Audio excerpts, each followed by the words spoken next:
السلام ورحمة الله وبركاته. النهاردة بإذن الله كده هنعلف معاكم البقرة، وهيبقى أول فيديو هينزل على قناتي، قناة أم عمر وشركة من الريف. ارجع لورا يا عمر شوية. قناة أم عمر من الريف. ده فول صويا. بص ده فول صويا جايبين البقرة، مكون من فول اللي هو اللي بنعمل به المدمس، ده القشر بتاعه، ودي أعلاف للمواشي، وده علفة خشنة، وفي علف ناعم ما نبقى خالطينه عليها، ولو حابة تحطوا كسر ماشي.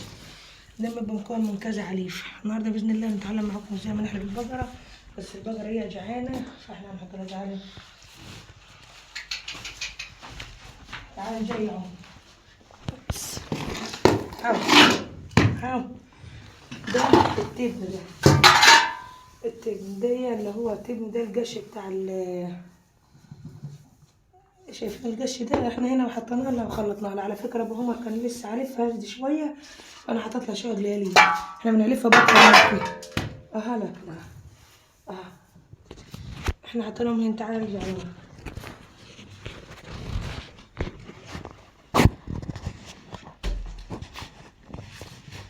النهارده ان شاء الله باذن الله. تعالى هنا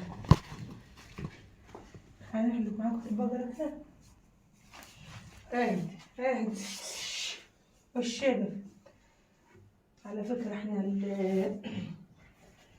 كان عندنا قناه تاني بس ما حصلش نصيب ان انا اكمل فيها. النهارده باذن الله اول فيديو هننزل على قناتنا قناه ام عمر.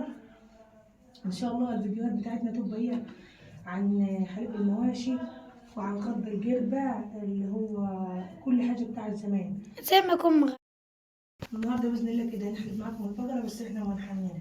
اهم حاجة انت لما تحمل البقرة لازم تبقى عارفاها زي كده اهو، يعني تحطي لها اكل تلاقي فيه علشان مش هتقدر تقف، وبتحمل اكيد بتقدر تعمل في الدرة كده. هي في الاول بتبقى مكرمشة لحد ما تلقاها ظبطت وتنام كده، تبقى انت حملتيها. بس اهم حاجة تكون قدامها حاجة عشان تمشي مفروض من غير اي اكل كده. الحليب هنصلي على النبي صلى الله عليه وسلم، نذكر الله. ان شاء الله باذن الله النهارده هنخبز معاكم عيش على الفرن البلدي وعيش على الفرن الغاز. كمالة الفيديو ان شاء الله، لو لقيته طويل هخليه حليب بس، تمام. وهنخبز معاكم هنعمل شيء على الراقية. احنا النهارده باذن الله كده صحينا من الفجر ونصلي الفجر وننزل نحلب. طبعا واضحة كده ان هو مش الصبح، يعني لسه فجر. اللهم صل وسلم وبارك على سيدنا محمد صلى الله عليه وسلم. اعرف ان البقره حملت ازاي. بص الضره بتاعتها تبتدي تملي، وكل ما تمرسي لها الضره كده تلاقيناها بحبه ميه، او في ناس بتقلب حبه لبن صغيره زي كده محلاب وتعملها كده على ايدها حبه صغيره زي كده، وتروح دهنه بها الضره كده علشان تلاقي مع البقره الضرة، وبعدين ما تشلتش معاك، يعني ما تشلتش عليك، عشان ياما الضرة لو جرست فيها جوه ما تشلت. احنا بقريت هنصلي على النبي وتتعلم الحاجة كده. هنعمل أول حاجة نحط كده المحلبين كده، ونمشي قدام شوية كده ونصلي على النبي ونمسك بدانا الاتنين كده. بصي تعال جوه عشان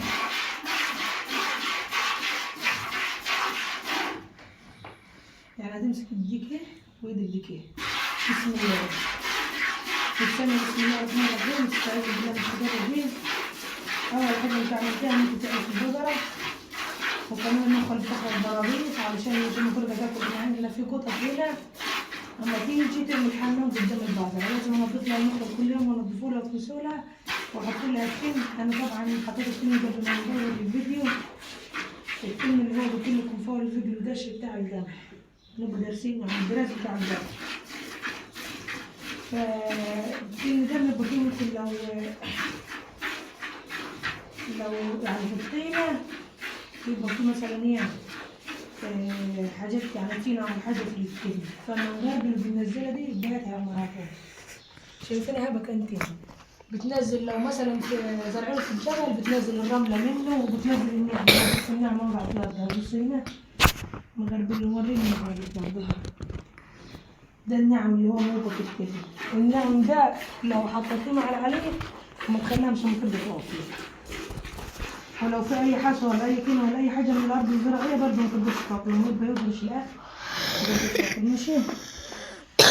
بسم الله على كده ونعم الرب مشروع فيه. النهارده بإذن الله هيجوا الفيديو على القناة الجديد، عايزاكم كده تشجعونا وتدعمونا وإن شاء الله بإذن الله كل اللي عايز حاجة عن الريف هننزلها له. يعني هنخض الجربة، هنخض إن شاء الله بإذن الله، هنخض الجربة الحرارة الجاية وهنخض معاكم على طول على الجربة إن شاء الله بإذن الله، بعد ما نطلع من الشتوية دي. حليب البقر زي ما قلت لكم كده أول حاجة بنعلف، وتاني حاجة بنقعد تحتها ونفضل نحنن فيها كده لحد ما الضرة تتملي، الضرة بتبقى مكرمشة، أول ما تلقاها اتنفخت كده وصبت اللبن تدور عليه.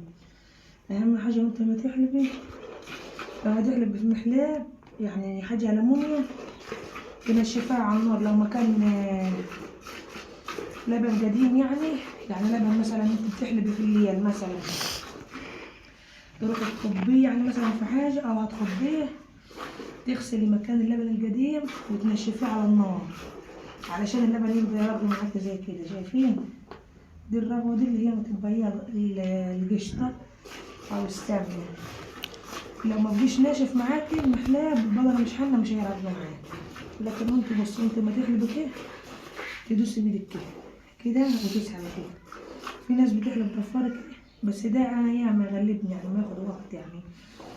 بص ده كده فورة ده اسمه يعني حلب الضفارة بصوابعك بس. لكن انا بحب احلب بايدي كده.